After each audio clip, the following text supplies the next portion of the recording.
Non, Quand mais vraiment. quelque chose n'est pas pour toi, faut laisser. Quand quelque chose n'est pas pour toi, faut laisser. Ah, ça, c'est quel genre de malédiction, ça? Non, mais je vous dis vraiment, là, avant de lancer la vidéo, on a re-regardé le tirage. C'est pour ça qu'on rigole. Non, mais vraiment. Non, mais c'est terrible. Non, mais c'est terrible. Moi, je suis abasourdi par ce tirage. Honnêtement, je ne comprends pas. Je ne comprends pas comment le tirage peut être aussi dur. Les Parisiens, vous avez fait quoi à qui? Non, mais on peut être maudit comme ça? Vous avez fait quoi à qui? On va en parler dans le détail parce qu'il y a énormément de choses à dire. Moi, je pense que sur le terrain, ça va pas être si horrible que ça. On va en parler. Donnez-nous votre avis hein, sur ce tirage au sort pour les Parisiens. On vous attend et nous, on envoie le générique. C'est parti.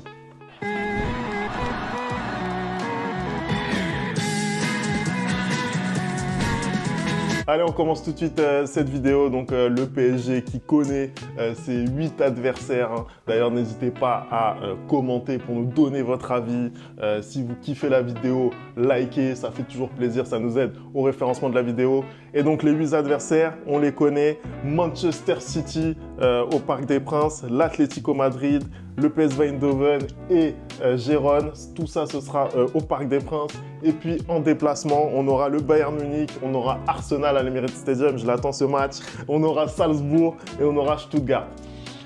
Anderson, je te demande peut-être ton avis là-dessus. Bah, écoute, hein, on a parlé tout à l'heure avec la vidéo du Real de cette nouvelle formule de la Ligue des Champions qui est exceptionnelle et qui va nous donner tout de suite droit à des gros chocs. Hein, je pense que le Paris Saint-Germain en a fait les frais de cette nouvelle formule de la Ligue des Champions. On a bien fait les frères. En tirant pour moi, hein, à mon sens, à chaque fois, limite les plus forts de chaque chapeau. Hein, là, clairement, tu vas avoir, enfin, si je peux dire un groupe, non, tu as des matchs vraiment très relevés. Hein, tu affrontes Manchester City, tu affrontes le Bayern Munich, hein, qui sont des mastodontes en Europe. Et dans le chapeau 2, tu as la poisse de tomber sur l'Atlético Madrid et Arsenal. Hein, tu aurais pu avoir des équipes un peu plus faibles, mais non, tu retombes encore sur les deux cadors du chapeau 2, chapeau 3, pareil. Tu tombes sur PSV et Salzbourg. Je pense que c'est horrible.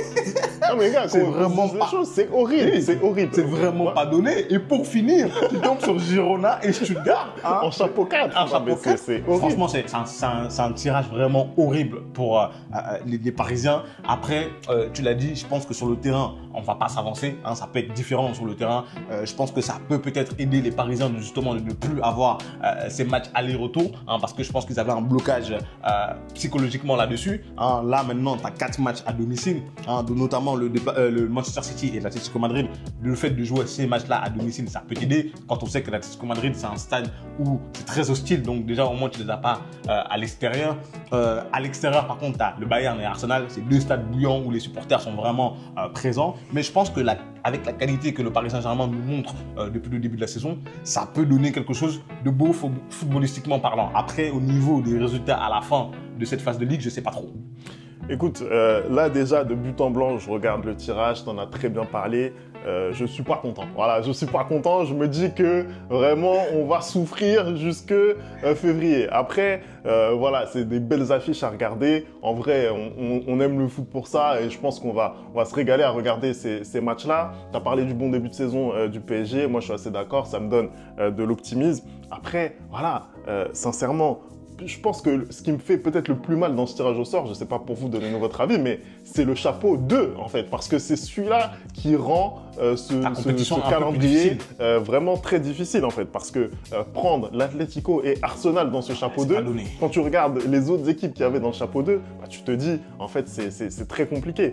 Après, si on regarde un petit peu match par match maintenant, moi je pense que l'équipe vraiment, l'ogre de ce tirage-là, c'est Manchester City. Manchester City, on les prend à domicile. On les prend à domicile dans un passé pas si lointain. On a pu les battre au Parc des Princes. On sait le faire. Après, c'est pas la même équipe, bien sûr, mais on sait le faire. Donc, moi j'y crois. Après, une équipe comme le Bayern Munich, c'est aussi une équipe qui est en changement de cycle, hein, avec Vincent Kompany qui arrive dans cette équipe, des joueurs notamment renouvelés. On peut parler de l'arrivée de Michael Olise, le néo-international français.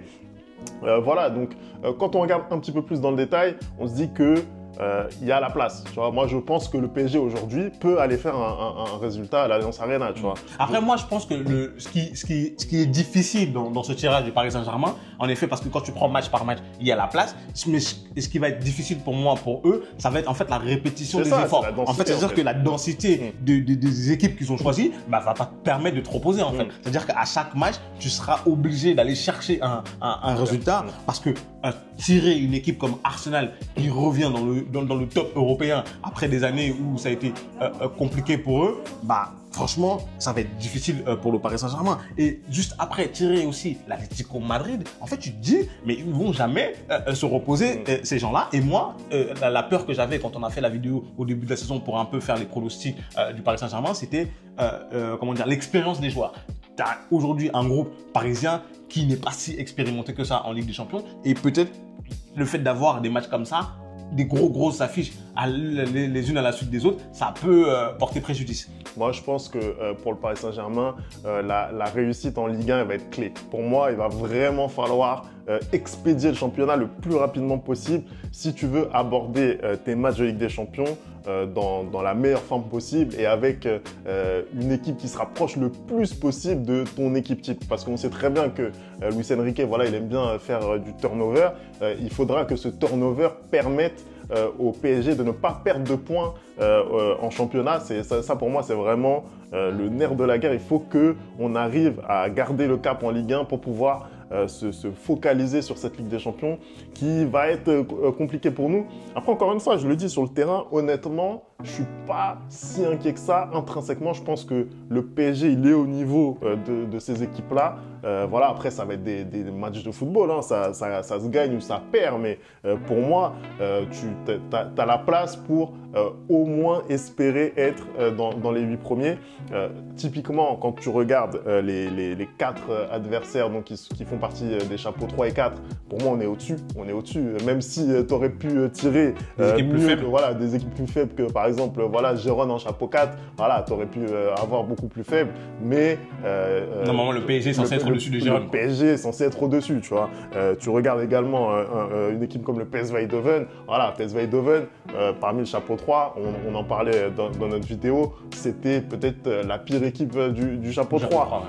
Mais aujourd'hui, je suis désolé, tu es le Paris Saint-Germain, tu prétends chaque année à viser le dernier carré de la Ligue des Champions, tu dois taper le PSV sans ménagement, tu vois ce que je veux dire. Donc ça, pour moi, je pense que c'est quelque chose, il faut l'avoir en tête. Après, on en a parlé là sur la vidéo du Real, ça va être pareil pour le Paris Saint-Germain. Le calendrier aussi va être prépondérant. Il va être prépondérant, on va le connaître samedi.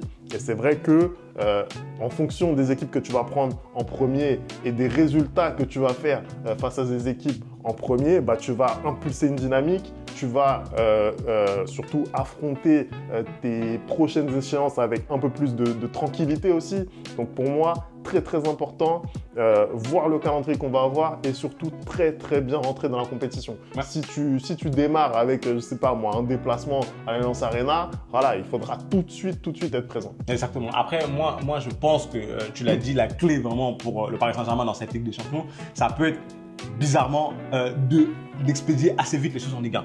Typiquement, si en Ligue 1, tu prends une avance assez confortable et que tu as la possibilité justement de faire du turnover en Ligue 1, en fait, je pense que pour le PSG, ça va être l'opposé du Real Madrid. C'est-à-dire que vraiment en Ligue 1, il va falloir que tu expédies ça très très vite de telle sorte qu'en Ligue 1, tu pourras faire des turnovers et arriver en Ligue des Champions avec ton groupe vraiment frais et à 100% de ses capacités parce que en fait, ton tirage ne te permet pas de te reposer. Après, bien évidemment, que tu me dis que sur le papier, le PSG est censé être au-dessus du PSV, de Girona ou même de Stuttgart, mais ça va devoir se jouer sur le terrain parce que en fait, ce sont des équipes que si tu arrives et tu n'es pas à 100%, ces équipes elles peuvent te battre. Hein. Contrairement par exemple à un Real qui a tiré Brest où Brest doit vraiment être à 400% pour pouvoir aller chercher le Real Madrid, tu vois. Alors que là, si tu as ne serait-ce qu'une petite baisse de régime, Girona il te tape en fait.